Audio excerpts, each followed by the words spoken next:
গেল রে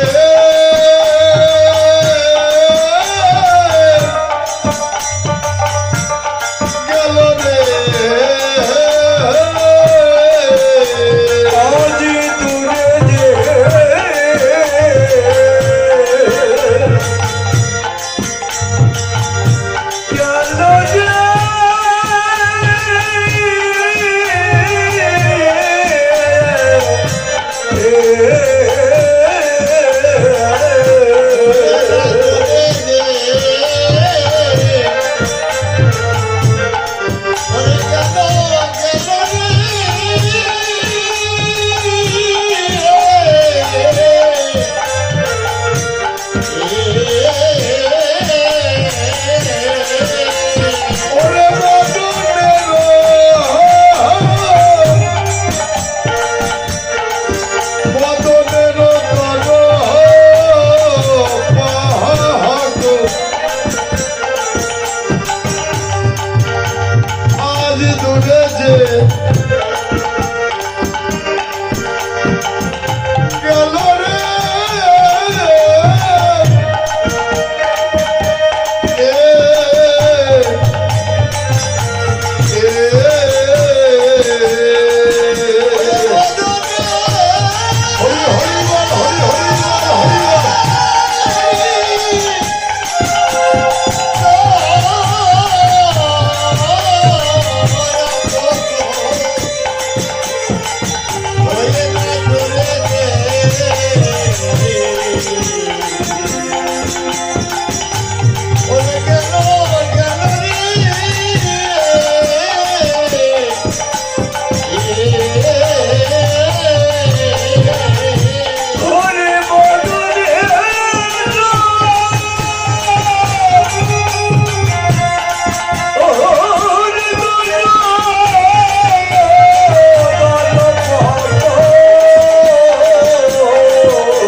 আজি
দূরে যে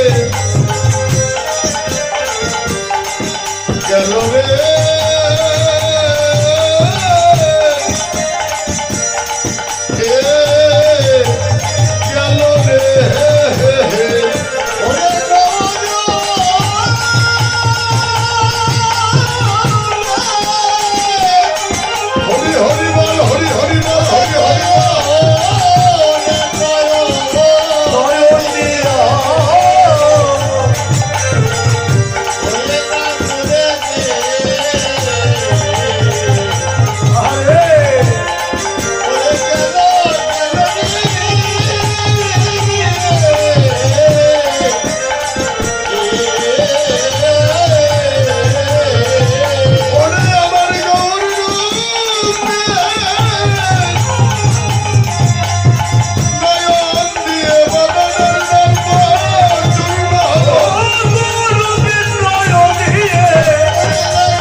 খোদা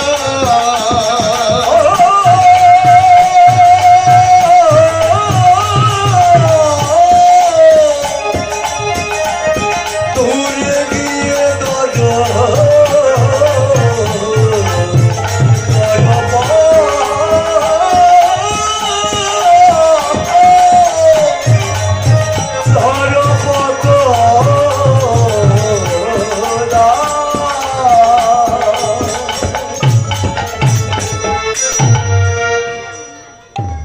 জয় রাধে হরি বল। জয় রাধে শ্যাম জয় রাধে রাধে গৌর হরিবল। জয় হোক অনন্ত কৌটি সাধু গুরু বৈষ্ণব বৈষ্ণবী, যে যেখানে যেভাবে বসে ধ্যান তপস্যা সাধনা করছে সাকারে কিংবা নিরাকারে, সকলের শ্রীপাদ চরণ আমার শত সহস্র কোটি প্রণাম তবু চরণে বান্ধব। জয় হোক আপন আপন শ্রী গুরুদেবের, যে যার চরণে আশ্রয় নিয়েছেন। জয় হোক প্রত্যেক গর্ভধারিণী মা বাবা। জয় হোক যারা আরামের ঘুম হারাম করে দামি দামি খাট পালঙ্ক পরিত্যাগ করে আরে এ শীতের রজনী চাতক পাখির ন্যায় নিরিখ বেঁধে সাধুর বাজার বৃন্দাবন ধামে বসে আছে। জয় হোক সকল ভক্তের, জয় হোক কীর্তন কমিটি গ্রামবাসী। জয় রাধে রাধে। ঝাঁকে ঝাঁকে পাখি পারে কার আহার কেবা করে নাকি মা বাবা। কারণ পাখি যখন দেখবে ঝাঁক আসে, ঝাঁকে ঝাঁকেই কিন্তু পরে। সাধু দাদা কথাটি ভালো করে লক্ষ্য করে, কারণ আপনার মাথায় চুল আছে, আমার মাথায় চুল আছে নাকি? হ্যাঁ, যত ভুল আমাদের। হরি বল। মা বাবা, কারণ আসরটা হলো নীরব। কারণ যে লীলাটি, এই লীলাটি কিন্তু শোনার নয়, এটা হলো দেখার বস্তু নাকি? কারণ ভক্ত তো সবাই হতে পারে। কারণ দেখবে সূর্য পূজার সময়, উত্তর গোষ্ঠীর সময় ভক্ত আঙ্গিনায় ধরে না, সব জায়গাতে নাকি সিয়ারের দাদু ভাইরা। কারণ ধান লাগান না আপনারা জমিতে, ধান লাগান না, অনেকে লাগে নাকি মা বাবা? ধান কেটে যখন বাড়িতে আনে, মারাই শেষ হয়ে যায়, তখন ধানগুলো কিন্তু উড়াতে হয় নাকি? আগেকার দিনে ভগবানের বাতাস লাগতো, বর্তমান তো আর ভগবানের বাতাস লাগে না। দাদু ভাই কথাটি ভালো করে বিচার করবে। আগেকার দিনে ভগবানের বাতাস লাগতো, বর্তমান বড় বড় ফ্যান আছে নাকি?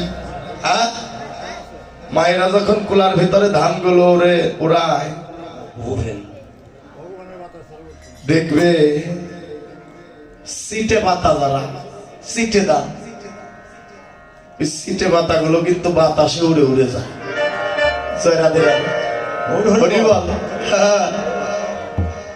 ওই সিটে ধান গুলো বাতাসে উড়ে যায় রে পবন কাকা। সিটে ধান গুলো উড়ে উড়ে যায়, কাজের না যারা, পাতলা যারা কাজের ধান না, বুঝছো? আর যারা ভালো ভালো ধান, তারা কি করে? তারা নির্দিষ্ট জায়গায় যেন পড়ে যায় নাকি দাদু ভাই? ভালো ধান গুলো নির্দিষ্ট জায়গায় পড়ে, আর সিটে পাতা যারা দেখবে বাতাসে উড়ে উড়ে যায়। জয় রাধে। তাই আসলে যারা বসে আছো তোমরা ভালো ধান, কিন্তু তার মধ্যে আরেকটি কথা, এর মধ্যে কিন্তু সবাই যে ভালো তাও না, এর মধ্যে কিন্তু আবার ভেজাল আছে। কি ভেজাল? ওই ধানের ভিতর থাকে পাথর, বড় বড় মাটির দলা নাকি, ওগুলো বাতাসে উঠবে না, আরো থেকে আরো ভেজাল করবে নাকি? হরিবল না, মিথ্যা বললাম দাদু ভাই কথাটি? কারণ যারা বসে আছে ভালো ধান, এর মধ্যে কিন্তু ভেজাল করো না কেউ। ওই মাটির দলার খোয়া হয়েও না। জয় রাধে রাধে। ইতিপূর্বে যে লীলাটি শ্রবণ করলেন আমার ভগবান শ্রীকৃষ্ণের অপরাকিত লীলা, মাধুর্য মণ্ডিত লীলা, উত্তর গোষ্ঠ বা ফেরা গোষ্ঠ লীলা। ভক্তের ভগবানের নবলক্ষ ধেনুরূপাল দ্বাদশটা খাল নিয়ে গোষ্ঠ গোচরণে এসেছিলেন। সারাদিন হরিনাম কৃষ্ণ নামের খেলা খেললেন।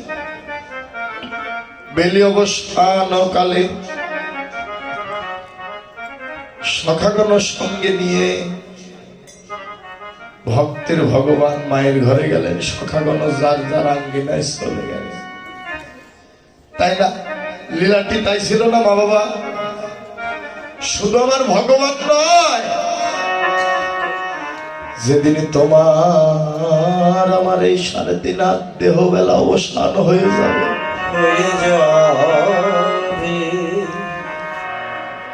যেদিন নাম ধরে বাঁশি বেজে উঠবে,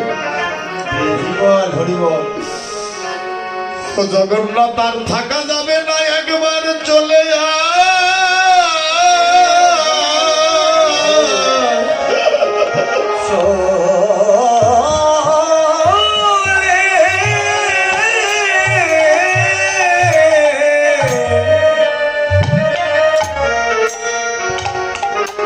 হরে কৃষ্ণ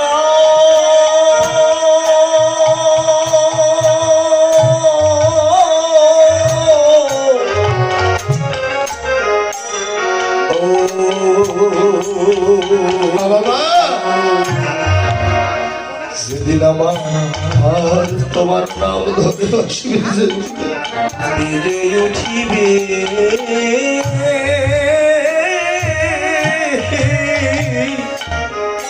সেদিন পরম বন্ধুর বিদায় বাসি বেজে উঠবে শোন মনরে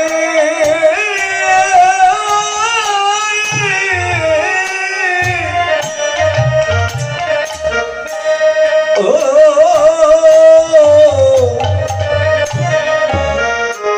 মনরে।